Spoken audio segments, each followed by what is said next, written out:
মধ্যপ্রাচ্যে চলমান সংঘাতের নতুন মোড়।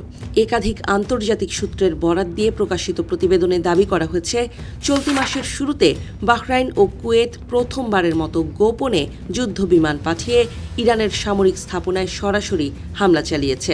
হামলার লক্ষ্য ছিল মূলত ড্রোন ও ক্ষেপণাস্ত্রের মজুত কেন্দ্র এবং কয়েকটি গুরুত্বপূর্ণ সামরিক ঘাঁটি।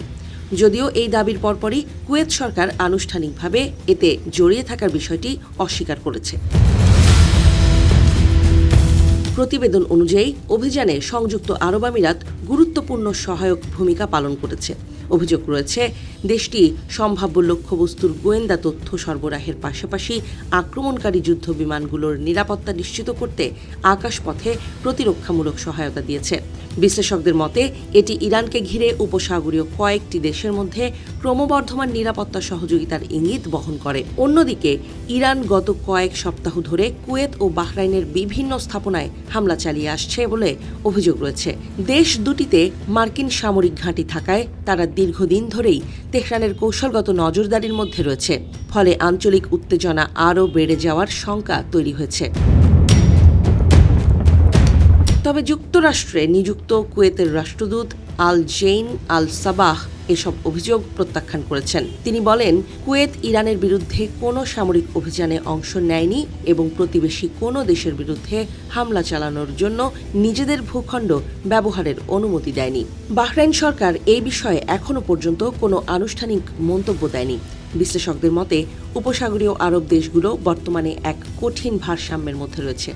একদিকে তারা ইরানের সম্ভাব্য সামরিক প্রতিক্রিয়ার আশঙ্কায় রয়েছে, অন্যদিকে নিজেদের নিরাপত্তা ও আঞ্চলিক স্বার্থ রক্ষার প্রয়োজনও ক্রমেই বাড়ছে। দীর্ঘস্থায়ী সংঘাত তাদের অর্থনীতি, বিনিয়োগ এবং জ্বালানি রপ্তানির ওপরও নেতিবাচক প্রভাব ফেলছে।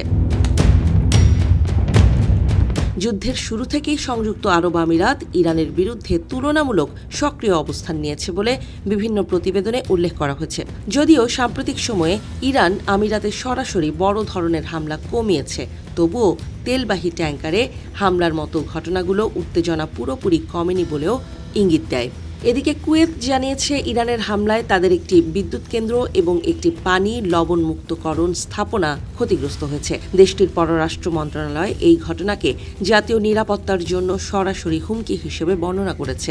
একই সঙ্গে তারা আন্তর্জাতিক সম্প্রদায়ের দৃষ্টি আকর্ষণ করে আঞ্চলিক স্থিতিশীলতা রক্ষায় কার্যকর উদ্যোগ নেয়ার আহ্বান জানিয়েছে। বিশ্লেষকদের ধারণা, সংঘাত দ্রুত শেষ হবে বলে যে আশা উপসাগরীয় দেশগুলো করেছিল, বাস্তবে তা হয়নি। বরং যুদ্ধ দীর্ঘায়িত হওয়ায় হরমুজ প্রণালীতে জাহাজ চলাচল, তেল রপ্তানি, পর্যটন এবং বিদেশি বিনিয়োগ বড় ধরনের চাপের মুখে পড়েছে। এমন পরিস্থিতিতে আরব দেশগুলো এখন নিজেদের নিরাপত্তা নিশ্চিত করার পাশাপাশি গুরুত্বপূর্ণ বাণিজ্য পথ সচল রাখতে আরও সক্রিয় কৌশল গ্রহণের বিষয়টি বিবেচনা করছে।